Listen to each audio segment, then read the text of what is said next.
जब तक ध्येय न पूरा होगा तब तक पग की गति न रुकेगी। आज कहे चाहे जो दुनिया, कल को बिना झुके न रहेगी।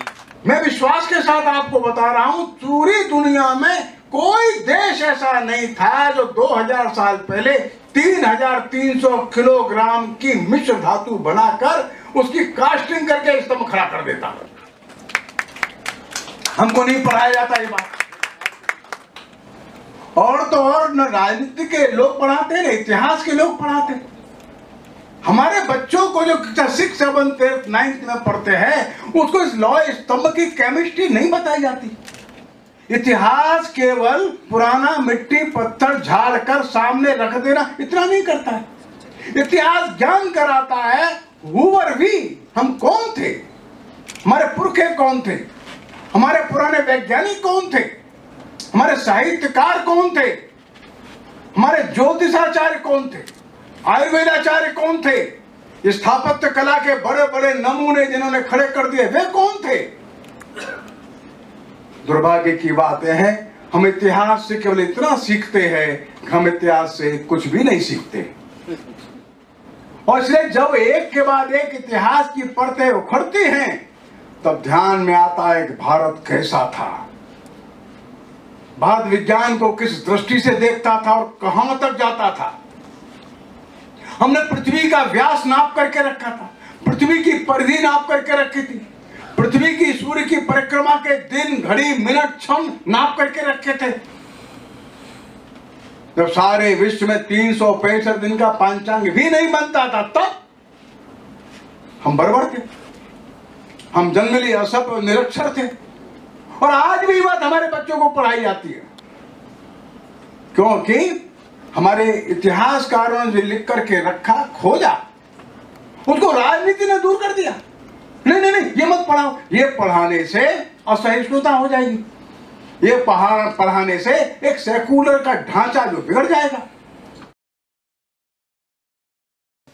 लेकिन आज हम सबका यह सौभाग्य है कि देश में ऐसी परिस्थिति है जिसमें हमारे प्रधानमंत्री नरेंद्र मोदी जी का नेतृत्व पूरे देश को प्राप्त हो रहा है। देश आगे बढ़े, देश का गौरव आगे बढ़े और भारत दुनिया का श्रेष्ठ राष्ट्र बने, इस व्यापक कल्पना और लक्ष्य को लेकर प्रधानमंत्री नरेंद्र मोदी जी की सरकार आगे बढ़ रही है। हम सब भली भांति इस बात को जानते हैं कि हमारे देश का इतिहास बहुत ही गौरवशाली रहा है। चाहे मुगलकालीन आक्रमण की बात हो, चाहे अंग्रेजों के राज की बात हो, बातें कोई कितनी भी करे, लेकिन हिंदुस्तान में जो विधा थी उसी का लोगों ने उपयोग किया और अपने नाम से उसको करने की 1000 वर्ष पहले कोई दुनिया में हमको उदाहरण दे करके बताए तो सही, कौन सभ्य जाति दुनिया में थी जो 3500 किलो का एक स्तंभ कहीं मेल्ट करके कास्टिंग कर सकती थी। मैं विश्वास के साथ आपको बता रहा हूं, पूरी दुनिया में कोई देश ऐसा नहीं था जो 2000 साल पहले 3300 किलोग्राम की मिश्र धातु बनाकर उसकी कास्टिंग करके स्तंभ खड़ा कर देता, जिसमें रस्टिंग नहीं होती। हमको नहीं पढ़ाया जाता ये बात। और तो और न राजनीति के लोग पढ़ाते, न इतिहास के लोग पढ़ाते। हमारे बच्चों को जो 6th 7th 8th 9th में पढ़ते हैं उसको इस लौह स्तंभ की केमिस्ट्री नहीं बताई जाती। आज अभी तरुण विजय जी बता रहे थे, इसमें लेख लिखा है, लेख है उसमें। आज आप लोहे के किसी बड़े टुकड़े पर लेख लिख करके आकाश में छोड़ दीजिए खुली हवा में, 10 साल में लेख मिट जाएगा। अधिक से अधिक 20 साल चल सकता है, क्यों रस्टिंग हो जाएगी, लेख नहीं रहेगा। 2000 साल से लेख उस लौह स्तंभ पर लिखा हुआ है। इसका अर्थ ही यह है, ये धातु ऐसी है इसमें रस्टिंग नहीं होती, जो लिख दिया वो लिख दिया।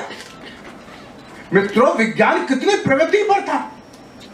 हमने आयरन और कहां से इकट्ठे किए होंगे और एक इतनी बड़ी भट्टी बनाई होगी, फर्नेस बनाई होगी, कितना बड़ा पॉट बनाया होगा, इसमें कम से कम 5-6 हजार किलो आयरन एक साथ मेल्ट हो सकता है, उसका एक साथ कास्टिंग, वन टाइम कास्टिंग हो सकता है।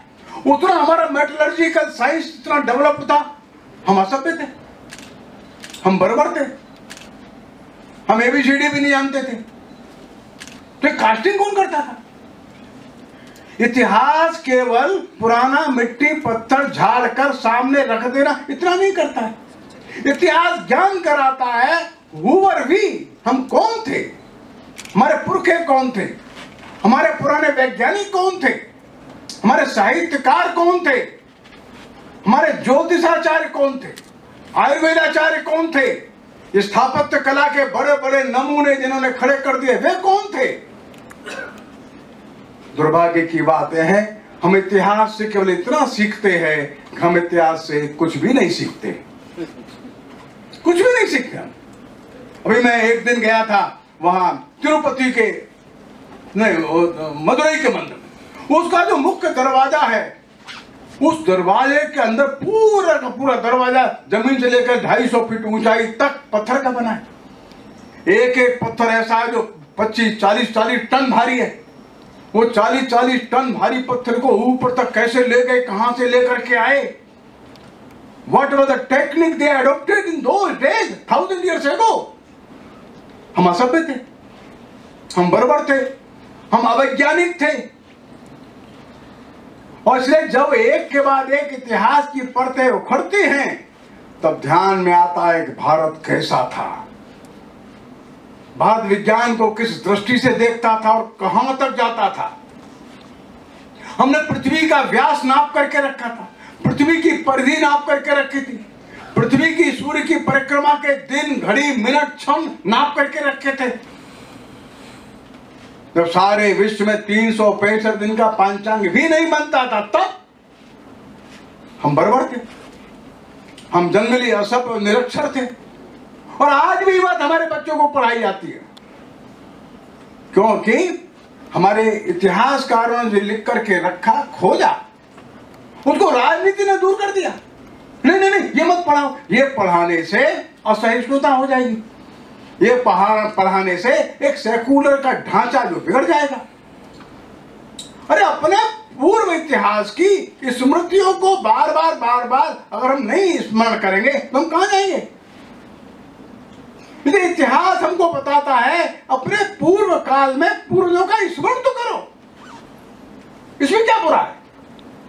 जिन लोगों ने संघर्ष किया और आज हम आजादी के साथ बैठे हैं, हम उन लोगों का स्मरण करने को तैयार नहीं। इसी मेहरौली में बंदा बैरागी को लाया गया, पकड़ करके पिंजरे में बंद करके लाया गया। 790 सैनिक उसके साथ लाए गए और एक एक करके हर दिन 100 सैनिक मारे जाते थे। हर दिन 100 सैनिकों की हत्या होती थी। ये क्रम 8 दिन तक चला। अंतिम दिन बंदा बैरागी के लड़के को मारा, उस लड़के का मांस निकाल के उसके मुंह में ठूंस दिया, बंदा बैरागी को मारा। हम एक स्मारक भी खड़ा नहीं कर पाए उसके बदले में। उस वीर पुरुष को जो नांदेड़ में बैरागी बना साधना कर रहा था, देश की उस समय की परिस्थिति को देखकर लौट करके आया, साधना छोड़ दी, अध्यात्म छोड़ दिया, संघर्ष किया, सेना सजाई और अंत में इतनी क्रूरता से इसी मेहरौली में मारा गया और हम उसके नाम पर 2 पत्थर भी खड़े नहीं कर सके। हम अपने पूर्वजों के प्रति कैसा भाव रखते हैं? जिस जस्सा सिंह अहलूवालिया ने दिल्ली जीती, उसका बड़ा स्मारक नहीं बना पाए हम। जिन मराठों ने दिल्ली जीती, उनका स्मारक नहीं बना पाए। पानीपत की तीसरी लड़ाई जो हुई है, उसमें 3-4 लाख जो हिंदू सेना और महाराष्ट्र से आई थी पानीपत में लड़ने के लिए, हेमाशाह अब्दाली से। अब आप कल्पना करिए, जो औरंगाबाद है, पूना है, शोलापुर है, मुंबई का क्षेत्र था, वहां से यहां दिल्ली हरियाणा में लड़ने के लिए वे क्यों आए थे? अब्दाली तो वहां नहीं जा रहा था, महाराष्ट्र में। उनको मालूम था अब्दाली इस देश पर आक्रमण करने आया है, ये हिंदुओं को नष्ट करने आया। वो वहां से आए 3000 किलोमीटर दूर से, और पानीपत के तीसरे युद्ध में एक ही दिन में 1 लाख महाराष्ट्र के युवक मर गए। एक ही दिन में 1 लाख एक मैदान में 8 घंटे के अंदर हम एक स्मारक नहीं बना पाए। उन लोगों, उन लड़कों को, नौजवानों को क्या पड़ी थी यहाँ आने की? उनको एक दर्द था, उत्तर भारत भी हमारा ही है, काशी और मथुरा भी हमारा है, पूरा पंजाब हमारा है, केदारनाथ बद्रीनाथ तक हमारा है, वो लाहौर भी हमारा है, रावी का तट हमारा है, पूरा देश स्वतंत्र होना चाहिए। वो वहां से चल करके आए, हार गए, वापस चले गए, फिर आए, फिर जीते। लेकिन हम कैसे अकृतज्ञ है, कृतज्ञ है। 1 लाख नौजवानों की जो मृत्यु और बलिदान हुआ, उसके स्थान पर एक 4 दीवारी भी नहीं बना पाए। ये चिंता की बात है कि नहीं?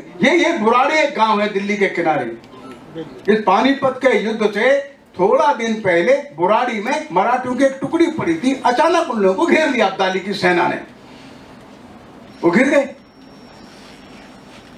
दत्ताई शिंदे करके उनका सेना नायक था, वो घिर गया।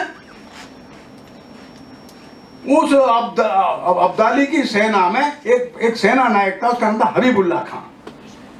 उसने दत्ताजी शिंदे के सीने पर पैर रख करके, भाला उसकी गर्दन पर रख करके पूछा, क्यों पटेल अभी और लड़ोगे? तो हम में से बहुतों को मालूम नहीं होगा दत्ता शिंदे क्या बोला था।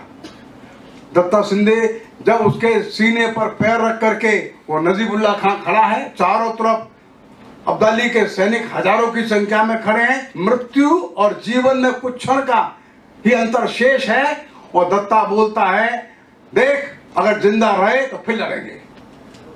आज इस कार्यक्रम में आप सबके मध्य उपस्थित होकर मैं बहुत ही प्रसन्नता का अनुभव कर रहा हूं।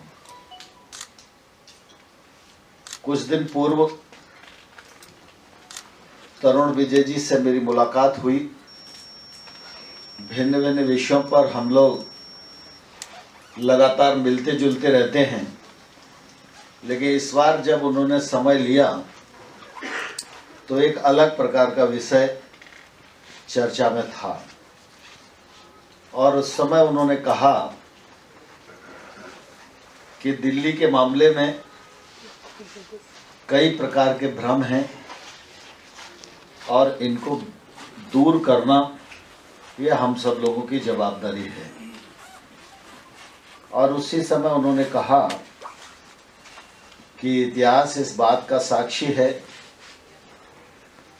और हमारे पुरातत्व वेत्ताओं के अनुसार अगर हम देखते हैं तो दिल्ली यह जो नगर है यह तोमरकालीन है, और उस समय यह बहुत समृद्ध नगर था, लेकिन धीरे धीरे ये पूरा का पूरा इतिहास वक्त की चपेट में छिप गया, और तत्कालीन लोगों ने इस दृष्टि से ध्यान नहीं दिया। हम सब इस बात को भलीभांति जानते हैं कि व्यक्ति हो, संस्था हो, राष्ट्र हो, इनके जीवन में संघर्ष के क्षण आते रहते हैं, उतार चढ़ाव की परिस्थितियां खड़ी होती रहती हैं, और जब जो आक्रमणकारी आता है, विजय प्राप्त करता है, शासन करता है, तो सबसे पहले उसकी प्राथमिकता होती है कि जो उस देश के पुराने अवशेष हैं, पहचान है, चिन्ह है, शिक्षा है, आध्यात्मिक ग्रंथ हैं, इनको समाप्त किया जाए, जिससे कि जो आने वाली पीढ़ी है वह अपने अतीत पर गौरव ही न कर सके। और इसी दृष्टिकोण के आधार पर देश में कई स्थानों पर इस प्रकार की परिस्थितियां थी, हैं, जिन पर अभी और काम करना बाकी है। तरुण विजय जी और हमारे राष्ट्रीय स्वयंसेवक संघ की प्रेरणा के परिणाम स्वरूप इस प्रकार के अनेक कार्य किए गए हैं, जिससे निश्चित रूप से हमारा गौरव पुनः से स्थापित हुआ है। मुझे बहुत प्रसन्नता है कि राष्ट्रीय स्मारक प्राधिकरण और संस्कृति मंत्रालय दोनों ने मिलकर ये बीड़ा उठाया कि हम दिल्ली के गौरवशाली अतीत को पुनः वैभवशाली बनाकर स्थापित करेंगे और इस दिशा में काम प्रारंभ हुआ, कल्पना हुई और उसके बाद आज का यह निश्चित रूप से कार्यक्रम आयोजित हुआ है। आज इस कार्यक्रम में बहुत सारे विद्वान उपस्थित हैं। देश और दुनिया में इस कार्यक्रम को देखा और सुना जाएगा और उसके पश्चात भी इसमें बहुत सारे लोगों के सुझाव मिलेंगे और उसके अनुसार इस पूरे कार्यक्रम को आगे बढ़ाया जाएगा। हम सब भली भांति इस बात को जानते हैं कि हमारे देश का इतिहास बहुत ही गौरवशाली रहा है। चाहे मुगलकालीन आक्रमण की बात हो, चाहे अंग्रेजों के राज की बात हो, बातें कोई कितनी भी करे, लेकिन हिंदुस्तान में जो विधा थी उसी का लोगों ने उपयोग किया और अपने नाम से उसको करने की एक कोशिश की। आज हम आज़ाद देश के नागरिक हैं। हमारी आज़ादी को 70 साल हो गए और आज़ादी के बाद भी लगातार इस दिशा में जो प्रयत्न होना चाहिए था उसकी गति बहुत धीमी रही और विशेष रूप से सरकारों के द्वारा इस प्रकार के प्रयत्न ना के बराबर हुए। लेकिन हमारे इतिहासकार, पुरातत्ववेत्ता और सामाजिक संगठन, इन सब लोगों ने समय समय पर प्रयत्न करके अपनी भूमिका का निर्वाह किया। समय समय पर सरकार का भी कुछ न कुछ मात्रा में सहकार हुआ। इसके कारण कुछ स्थितियां सुधारने में मदद मिली हैं। लेकिन आज हम सबका यह सौभाग्य है कि देश में ऐसी परिस्थिति है जिसमें हमारे प्रधानमंत्री नरेंद्र मोदी जी का नेतृत्व पूरे देश को प्राप्त हो रहा है। देश आगे बढ़े, देश का गौरव आगे बढ़े और भारत दुनिया का श्रेष्ठ राष्ट्र बने, इस व्यापक कल्पना और लक्ष्य को लेकर प्रधानमंत्री नरेंद्र मोदी जी की सरकार आगे बढ़ रही है। हम सब इस बात को भलीभांति जानते हैं। समग्र विकास और संतुलित विकास, इस दिशा में बहुत तेजी के साथ काम किया जा रहा है और हमारी सरकार का कृतित्व और व्यक्तित्व दोनों के माध्यम से हिंदुस्तान की साख दुनिया में बढ़े और हिंदुस्तान किसी भी देश के किसी भी नेता से आंख में आंख डालकर बात कर सके, यह परिस्थिति आज हमारे नेतृत्व के कृतित्व के परिणाम स्वरूप हम सबके सामने उपस्थित है। और इसलिए इस कालखंड का लाभ देश को मिले, देश के अतीत को मिले और हम सब अपने अतीत पर गौरव कर सकें, इस दिशा में सभी को मिलकर काम करने की आवश्यकता है। मुझे प्रसन्नता है कि तरुण विजय जी, ब्रजभूषण जी, संस्कृति मंत्रालय, इन सब ने ये बीड़ा उठाया है और संस्कृति मंत्रालय में भी प्रहलाद पटेल जी के रूप में एक सशक्त नेतृत्व भारत सरकार में इस काम के लिए हम सब लोगों को प्राप्त है और मुझे पूरा भरोसा है कि यह काम आज के बाद और तीव्र गति से आगे बढ़ेगा। इस पूरी यात्रा में एक सामान्य कार्यकर्ता के नाते मेरा भी उपयोग हो सकेगा तो मैं निश्चित रूप से इसको अपना सौभाग्य समझूंगा। तरुण जी, आपने मुझे इस अवसर का साक्षी बनने का अवसर दिया, इसके लिए मैं हृदय से आपके प्रति कृतज्ञता ज्ञापित करता हूँ। बहुत बहुत धन्यवाद। जय भारत। हम उन्हीं बातों को स्मरण करते हैं जिसका पीढ़ी आगे लेकर चल सके। बुराइयों का हमने कभी दस्तावेज नहीं बनाया, ये हमारी प्रवृत्ति रही है सनातन की। मैं नर्मदा परिक्रमावासी हूँ और आज मैं हस्तिनापुर से भी लौटा हूँ। देश के अनेक स्थानों पर जाने का मौका मिलता है। हम बिना किसी विवाद के क्या अपने इस सच को स्थापित कर सकते हैं? ये सच है कि इतिहास को सही ढंग से लिखा नहीं गया, और मैं मानता हूं कि चलिए जो चीजें श्रुति और स्मृति में है, जब दुनिया में कुछ था ही नहीं, जब सिर्फ हम थे, ये दावा हम करते हैं, तो ये दावा दुनिया मानती भी है।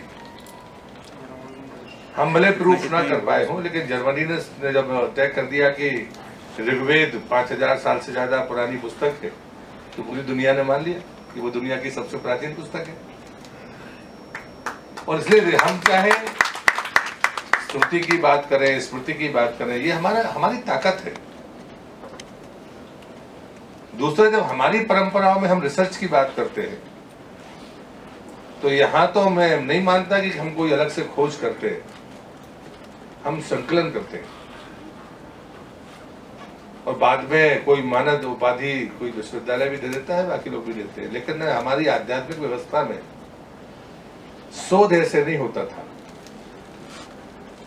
जो धरती पर दिख रहा है या जो अनुभूत हो रहा है, उससे ऊपर एक शब्द कहा गया है गूढ़, और उससे ऊपर है कीलित। गूढ़ की बात आपने की है कि शब्दों में के सुनने में, समझने में, उसकी व्याख्या करने में कोई चूक हो सकती है। गूढ़ विषय उसके लिए जरूरी है कि हमारा अनुभव हो, हमारी तपस्या हो, हम लोगों से विमर्श करें, उस बातों को तमाम जगह पर उस स्तर के लोगों को बताएं, और जब एक मत हो जाए तो माने कि नहीं, ये उत्तर सही है। हमारी व्यवस्थाओं में, हमारी परंपराओं में ये बड़ी चीज थी। लेकिन जो कीलित था वो कम लोगों को मिला, जिनकी तपस्या प्रखरता से ऊपर गई है। उसमें जो महापुरुषों के नाम आते हैं और उनकी आप विधाएं अगर देखेंगे तो गुरु नानक देव की आप बात करिए, जाइए सुल्तानपुर लोधी में, और जहां पर वो इतने साल आखिरी समय तो वो खेती करते रहे। आप बहुत सारे ऐसे, आप देश में आप जाएंगे, आप नर्मदा के किनारे जाइए, हर वर्ग का व्यक्ति मिलेगा। हम कबीर को जानते हैं, लेकिन कबीर से की तर्ज पर लिखने वाले अनेक लोग आपको मिल जाएंगे अपनी लोक भाषा में। आप खंडवा के पास चले जाइए तो वहां की वो यादव समाज के लोग हैं जो बकरियां चराते हैं, लेकिन उनके वो जो संत है सिंगाजी महाराज, वो भी 400 साल पुरानी समाधि है जो उसके बीच में बचाई गई। आप उनके भजन सुनिए, आप वेद के श्लोक में उनकी लोकाक्तियों में कोई फर्क नहीं कर सकते। तो मैन्युस्क्रिप्ट हो, हमारे जितने भी स्मारक हो या लिखा हुआ इतिहास हो, कई बार लगता है कि हम किस टाइमलाइन को मानते हैं कि ये टाइमलाइन है। भाई 2000 साल पहले, मौर्यास का मतलब ही 2000 साल है। जब आप ईसा पूर्व की चीजों को मानते हैं, वो जब आप दुनिया गिनती मानती है सिकंदर के आने से, तो आपकी टाइमलाइन तो इतना ही है ना, इससे ऊपर तो आपकी टाइमलाइन है नहीं। तो ऐसी स्थिति में, लेकिन ये सच है कि उसमें कहीं ना कहीं हमारी भी अपनी कमजोरी थी। हमारी अपनी कमजोरी से मतलब मैं यहाँ बैठे हुए लोगों की कमजोरी नहीं कह रहा हूं। हमने हीन भावना के साथ दुनिया के सामने खड़े होने की गलती की, हम उसका दुष्परिणाम भुगत रहे हैं। लेकिन आज वो समय नहीं है, और उसके लिए कोई जरूरी नहीं है कि हम किसी को चिढ़ाएं। उसका बड़ा सीधा उदाहरण है, योग को 178 देशों ने ऐसे ही नहीं मान लिया। मतलब इसका मतलब है कि हमारी वो बातें भी माननी पड़ेंगी जो श्रुति स्मृतियों में है। जब आप कोरोना से पीड़ित होते हैं तो हम भी रैंकिंग देखते हैं, हम भी वही लिस्ट देखते हैं। तो स्वास्थ्य सुविधा में नंबर 1 कौन? इटली। नंबर 2 पर कौन? अमेरिका। भारत कितने नंबर पर है? तो 78 के बाद। चलिए साहब, हमने मान लिया आपका पैरामीटर है, हमारे पास नहीं, हम जरूरतमंद है। हैं अभी तक हैं, अभी तक तो हैं, कल क्या होगा ये समय बताएगा। लेकिन जरूरतमंद होने के बावजूद भी, 130 करोड़ की आबादी होने के बावजूद भी, जब दुनिया को जरूरत पड़ी तो क्या भारत के अलावा कोई दूसरा देश है जिसने किसी देश की मदद की हो दवाई देने? ये हमारी सांस्कृतिक विरासत है। हमारे मनीषी, हमारे मुनि, हमारे ऋषि, हमारे साधु हमको सिखाते रहे पूरे समय। 2 रोटी हो, कोई भूखा जाए तो उसको देना, एक से अपना काम चला। हमने वही किया, लेकिन वो करके दिखाया, खाली कहा नहीं। जब वक्त आया तो हमने करके दिखाया, और हमने ताकतवर अमेरिका को भी दिया और जरूरतमंद ब्राजील को भी दिया। फिर अनुसंधान हुआ तो हमके पास वैक्सीन आ गई। वैक्सीन में भी कोई अपने सीमाओं से बाहर जाने के लिए तैयार नहीं है। आपको वैक्सीनेशन की कितनी जरूरत है, तो पूरा देश जानता है। लेकिन अगर और हमारे साथ लोकसभा में सहयोगी हमारे रमेश बिधूड़ी जी, श्रोता वही होता है जो वक्ता का मूड समझे। इसलिए मैं ज़्यादा कुछ नहीं कहना चाहता हूँ। इस अवसर पर मैं आप सभी विद्वतजनों का आभार व्यक्त करता हूँ, और साथ ही साथ एक आश्वासन देना चाहता हूँ जो अटल जी की कविता के रूप में है, जब तक ध्येय न पूरा होगा तब तक पग की गति न रुकेगी, आज कहे चाहे जो दुनिया कल को बिना झुके न रहेगी। इन्हीं शब्दों के साथ मैं आप सभी लोगों का बहुत बहुत धन्यवाद और आभार व्यक्त करता हूँ। भारत माता की जय।